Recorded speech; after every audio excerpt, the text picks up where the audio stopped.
correspond le plus et pourquoi? Je dirais un flamant rose parce que physiquement, je pense que j'en ressemble. Et en plus, c'était toujours mon spirit animal. En plus, c'est aussi des animaux qui sont de première vue assez différentes comme les autres, mais qui font du bien et qui font voir la lumière rose. Quelle personnalité publique vous fascine, qu'elle soit vivante ou non?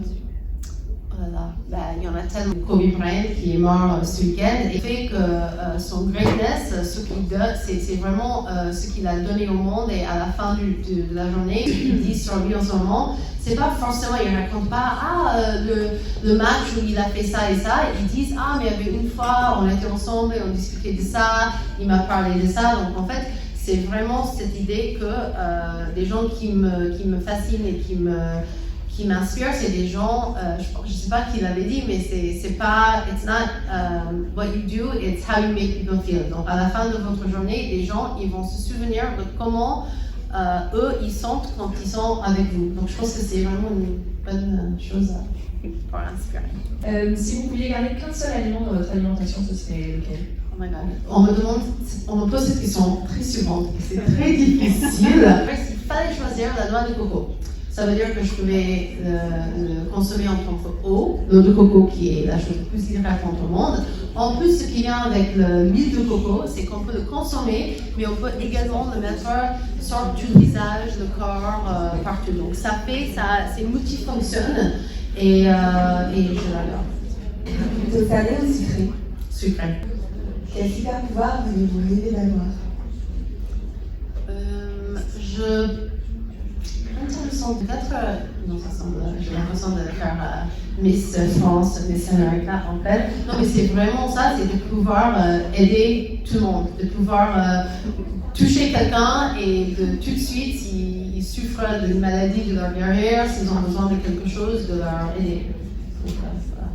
Votre principal défaut? J'en ai beaucoup en fait. Le fait d'être très rigoureuse et perfectionniste, c'est très bien pour certaines choses, mais ça pourrait être pas bien pour autre chose. Par exemple, la cuisine, être perfectionniste, manger bio, les pommes bio, ils ont les meilleurs en goût, en plein de défauts. Donc je pense que dans la vie, et surtout vous avez vu qu'un peu ma vie, j'ai pas choisi un chemin vraiment étroite, donc je pense que de plus en plus qu'on devient de moins perfectionniste, on peut accueillir les meilleures choses dans nos vies. Voilà. Quel est le meilleur conseil que vous avez donné dans votre vie professionnelle? En fait, c'est pas quelque chose qu'on m'a dit principalement. C'est Conan O'Brien quand il a fait, c'est un talk show host américain, et quand il a fait son dernier émission, il avait dit we work really, really hard, be really, really nice to people, and amazing things will happen. Et j'ai toujours ça en tête, et quand je vois les gens que j'ai interviewés qui sont les plus famous, Catherine Deneuve, Georges Reynaud, des gens comme ça, ils sont les plus sympas aux gens à mon niveau, aux petites étudiantes comme j'étais. Donc je dirais de travailler beaucoup, travailler très dur et soyez très gentils à tout le monde. Et après, les bonnes choses vont arriver. C'est très simple finalement. Si vous deviez garder qu'une seule application sur votre téléphone, laquelle ce serait? C'est vrai que j'en ai beaucoup.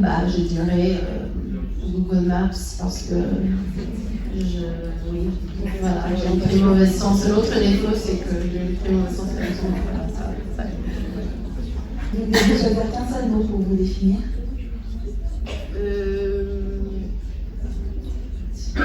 Pétillante. L'effervescence, la pétillance, c'est le plus quand on verse du champagne dans un verre, ça prend de la vie et ça donne de la vie. C'est l'interaction avec le verre qui leur donne de la vie. Et donc, pétillance, c'est quelque chose qui m'inspire parce que j'aime beaucoup des gens qui ont des sparkly personalities et j'essaie d'être quelqu'un comme ça, qui n'est non seulement, qui dès que j'entre dans quelque part, je fais vivre les gens autour de moi. Votre plus grosse boue dans votre parcours professionnel? Médecine. La chose que moi j'ai fait, je pense qu'on a fait tellement de choses. J'ai fait une émission en fait super émission qui s'appelait Les Journées Saucisson. C'était avec Loïc Prigent et Fabien Constant à l'époque, qui sont maintenant devenus des grandes stars à eux. Et c'était des anglo-saxons qui débarquaient en France. Donc moi j'ai une chronique d'une américaine à Paris et j'ai couru partout à Paris avec une caméra cachée pour voir la réaction des gens vraiment à moi. J'étais complètement à moi-même et il y avait là j'ai une vidéo de moi, j'étais devant à la place Alma Marceau et j'ai chanté la chanson Like a Candle in the Wind, mais j'ai traduit en français, je l'ai chanté et ça c'était pour tout le monde à regarder sur Canal+, le temps de Noël. Donc voilà.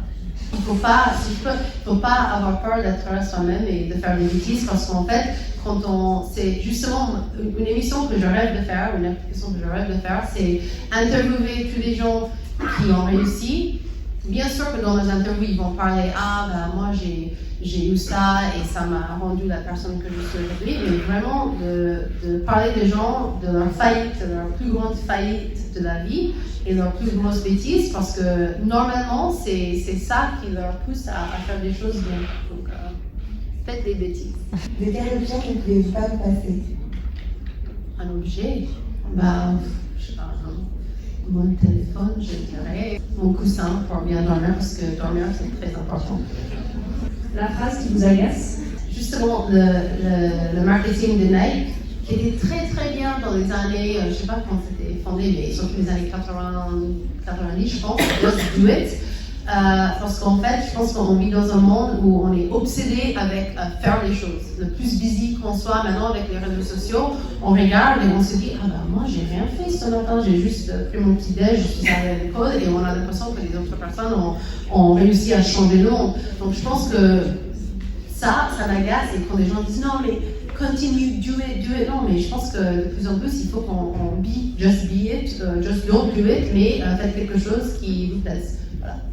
Quel conseil aimeriez-vous donner aux étudiants? Manger 5 fruits et légumes par jour, non mais sans blague.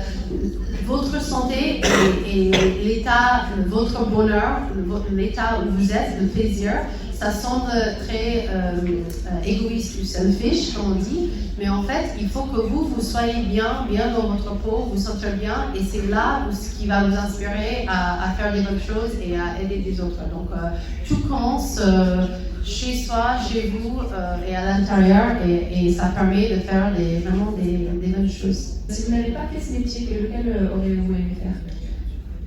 Chanteuse. Je rêve de participer à The Voice. Non, c'est une blague, mais pas vraiment parce que parfois quand je suis seule devant mon miroir, je chante avec les micro. Quelle est la question à laquelle vous auriez aimé répondre et que nous ne vous avons pas posée? Vous m'avez pas demandé ma recette de mousse au chocolat à Boca, mais je peux facilement le partager si vous voulez.